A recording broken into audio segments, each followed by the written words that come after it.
Assalamualaikum warahmatullahi wabarakatuh. Perkenalkan, nama saya Muhammad Raka Fasya. Di sini saya akan sedikit membahas tentang analisis kepemimpinan dalam organisasi mahasiswa berdasarkan studi kasus yang telah disediakan, yaitu kita akan bahas gaya pemimpin dua calon, dampaknya, serta solusi untuk membangun kepemimpinan yang lebih baik.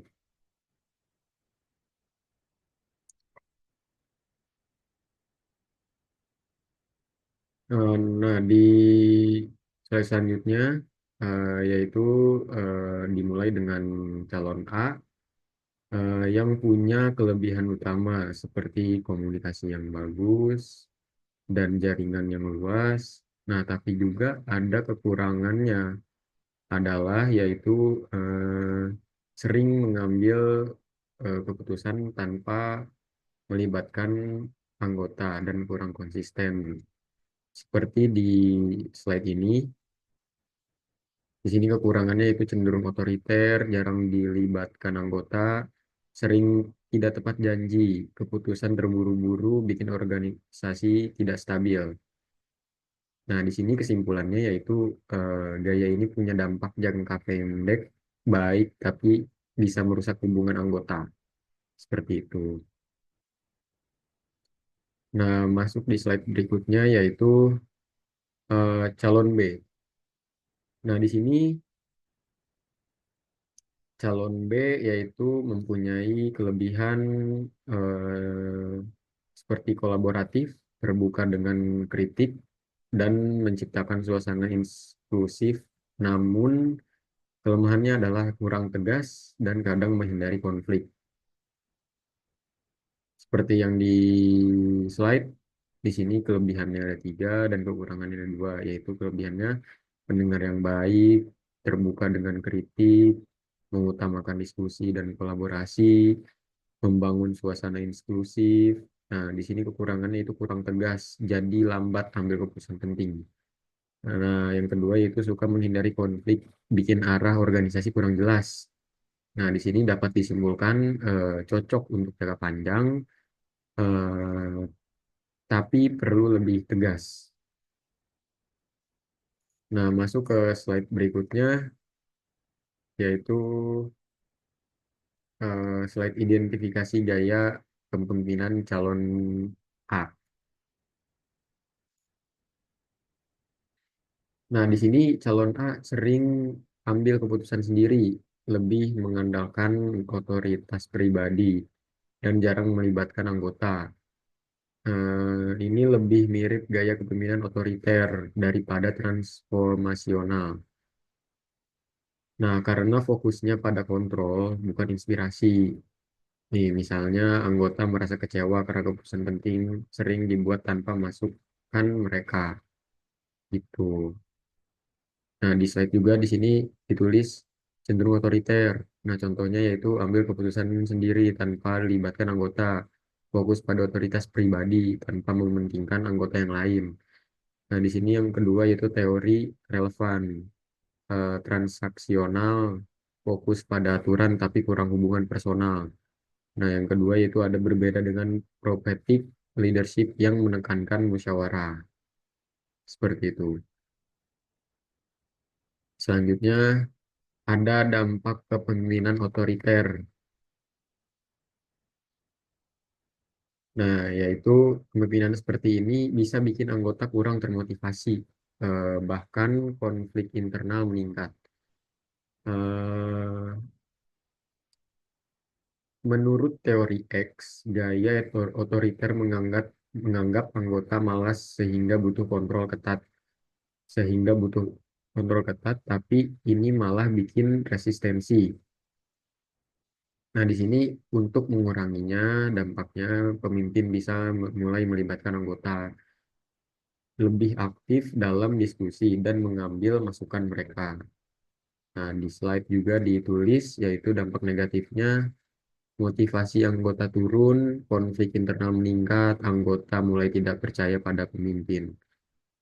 Nah, seperti itu. Ada solusinya juga yaitu rutin libatkan anggota dalam keputusan. Tingkatkan komunikasi yang terbuka, gunakan masukan untuk evaluasi gaya kepemimpinan. Dan di sini contohnya yaitu ketika anggota nggak dilibatkan, acara sepi peserta. Seperti itu. Nah, masuk untuk solusi calon A.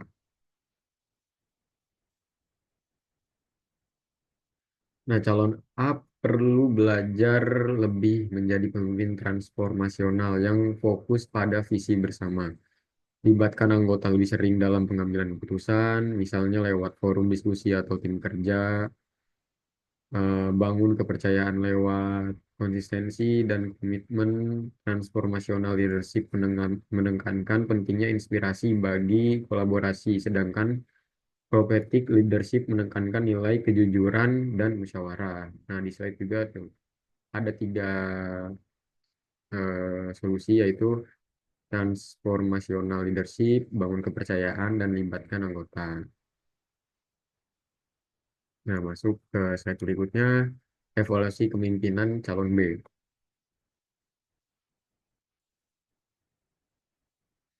Nah, di sini gaya kepemimpinan inklusif cocok untuk organisasi mahasiswa karena bikin anggota merasa dihargai. Tapi calon B perlu belajar lebih tegas lagi dan siap menghadapi konflik. Misalnya seperti ikut pelatihan manajemen konflik atau pengambilan keputusan strategis. Nah, di slide juga ditulis dengan ada tantangannya yaitu kurang tegas jika memilih calon B, sulit menghadapi konflik, bikin organisasi nggak stabil. Nah, di sini solusinya yaitu pelatihan untuk ambil keputusan cepat, pelatihan manajemen konflik. Nah, di sini ada contohnya yaitu gunakan forum diskusi untuk ambil keputusan bareng. Seperti itu. Nah, masuk ke slide berikutnya, hubungan gaya kepemimpinan dan motivasi anggota. Nah, di sini bandingkan dua gaya. Yang pertama yaitu kepemimpinan otoriter bikin anggota kurang semangat karena nggak dilibatkan seperti dalam teori X. Nah, yang kedua, ada kemungkinan kolaboratif memenuhi kebutuhan sosial dan aktualisasi dari anggota seperti dalam hierarki Maslow. Nah, di sini di slide ada otoriter calon A dan kolaboratif calon B. Nah, di sini untuk otoriter calon A, motivasi turun karena anggota nggak dihargai. Nah, di sini yang kedua juga ada teori X, pemimpin anggap anggota malas. Nah, jadi eh, apa ya?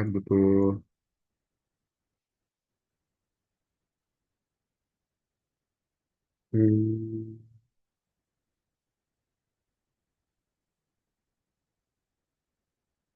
butuh kontrol ketat untuk dari si pemimpin tersebut. Nah, yang kedua ada eh, calon kolaboratif calon B.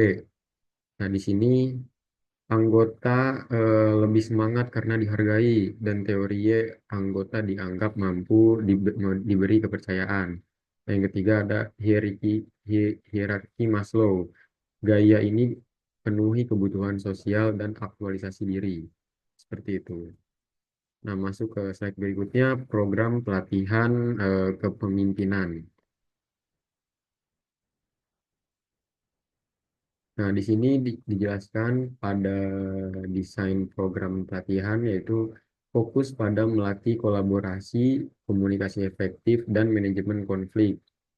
Eh, nah, ada ajarkan empati dan cara mengambil keputusan strategis. Nah, seperti di slide, yang pertama ada komunikasi efektif, berbicara dengan tujuan yang jelas dan mendengarkan dengan aktif. Yang kedua ada manajemen konflik, teknik untuk menangani konflik secara konstruktif. Dan yang ketiga ada pengambilan keputusan partisipatif, yaitu keterampilan untuk membuat keputusan bersama secara adil dan transparan.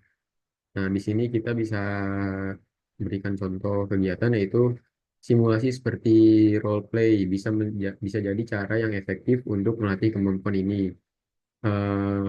Tujuannya yaitu menciptakan pemimpin yang inklusif dan efektif untuk organisasi yang lebih baik. Nah, di sini di slide terakhir yaitu slide penutup. Nah, di sini ada beberapa kesimpulannya yaitu kayak pemimpin yang baik itu inklusif, tegas, dan visioner. Yang kedua yaitu pelatihan kepemimpinan penting buat menciptakan lingkungan organisasi yang kolaboratif. Semangat untuk terus belajar dan berkembang demi kemajuan organisasi. Nah, jadi kita nih sudah bahas analisis kepemimpinan calon A dan B, dampaknya serta solusi untuk membangun kepemimpinan yang lebih baik. Seperti itu. Nah, terima kasih. Sekian dari saya.